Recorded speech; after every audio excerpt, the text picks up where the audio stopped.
Obviously, on a societal level, we have to think about how do we address just, and I'm going to use the term microaggressions. How do we address microaggressions, which is defined as slights, insults, toxic behavior, harmful behavior towards people of color, particularly African Americans, in a way that is, whether intentional or unintentionally, meant to causes them to feel mistreated.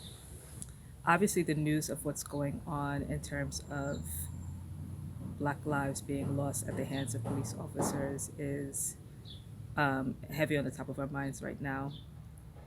I fear that the more we talk about the worst case scenarios and the most egregious situations, we will fail to realize that a lot of this stems from little small tiny fires lit in the most quote unquote minute situations that you would think or that you wouldn't think about or consider. Like it or not, the majority of us spend most of our day, I forget the statistics right now, doing our work, our professional work. So whether it be in a physical office, which obviously for a lot of you right now is not the case, or if it's just somehow doing it whether at home or wherever, we are spending the majority of our day, of our 24-hour days, connected to our profession, our work. If we're constantly feeling unsafe, that's the majority of our day spent dealing with stress and anxiety that causes real health problems. It's duly noted scientifically that microaggressive behavior leads to heart disease, leads to depression, mental health issues, and actually causes physical harm, basically, to one's health.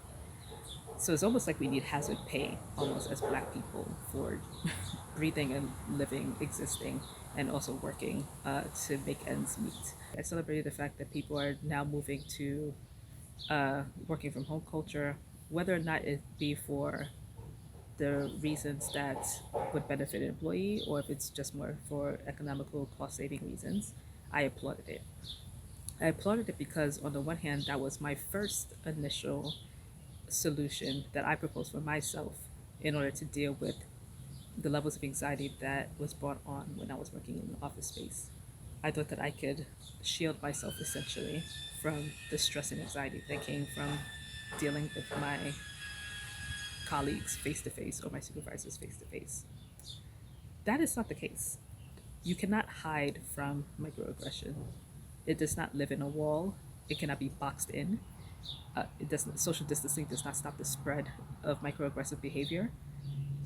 If anything, being in a virtual space makes it almost easier to disseminate it at an even faster rate, at a more rapid rate, and also kind of shield yourself from being held accountable for it. What makes me say that? One of the biggest tactics of microaggressive people is isolation. They want to isolate people who they unconsciously or consciously feel a certain bias towards based on their race. So, for example, when you're in a normal office setting, you may or may not be invited to speak at a board meeting, right? You might be in the room, you might be sitting at the table, but people will consciously or unconsciously ignore you, talk over you, and you don't get a chance to have your voice heard. How much easier is it to isolate my voice if everything is virtual? It takes a press of a button to just mute me on a conference call, for example. It takes just not sending me an email invite, just not telling me that there's a meeting on everyone else's calendar. And I will never know because I'm not able to peek into the conference room and see everyone is meeting without me unless I have access to your calendar. I have no way of knowing that something is happening, decisions are being made.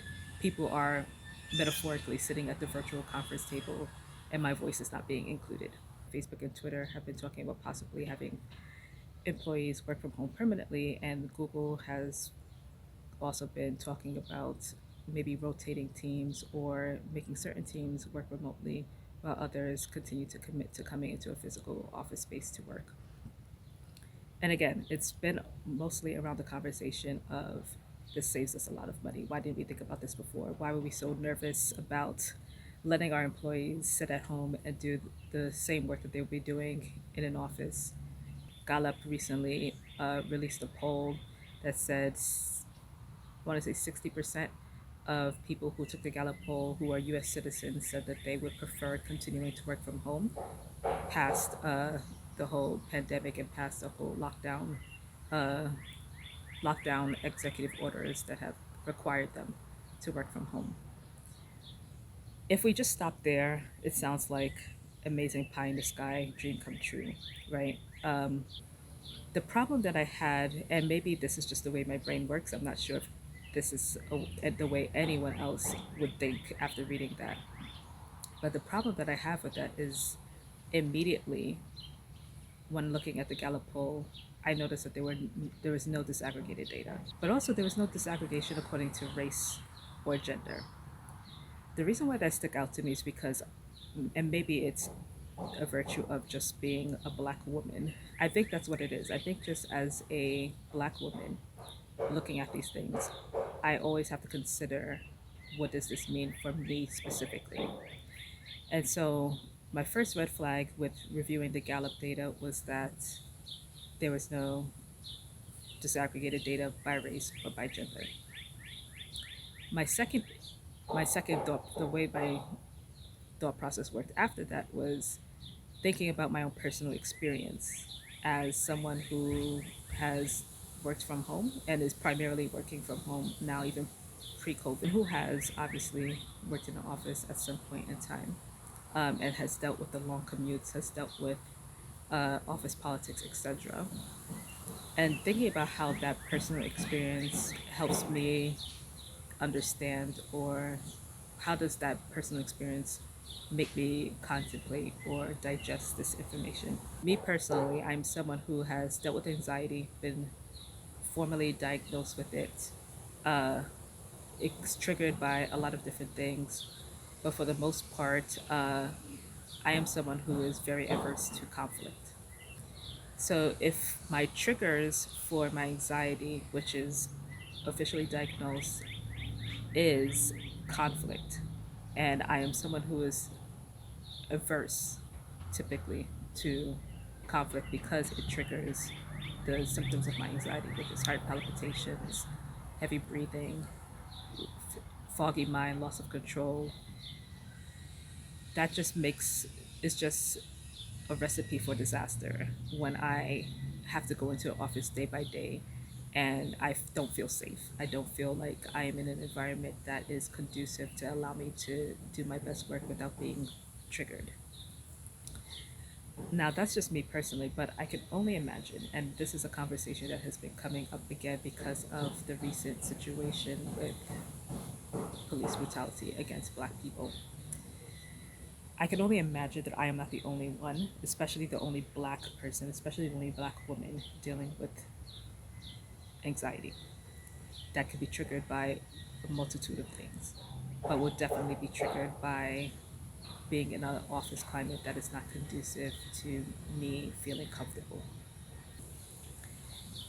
On the one end, we have to deal with microaggressions on a societal level.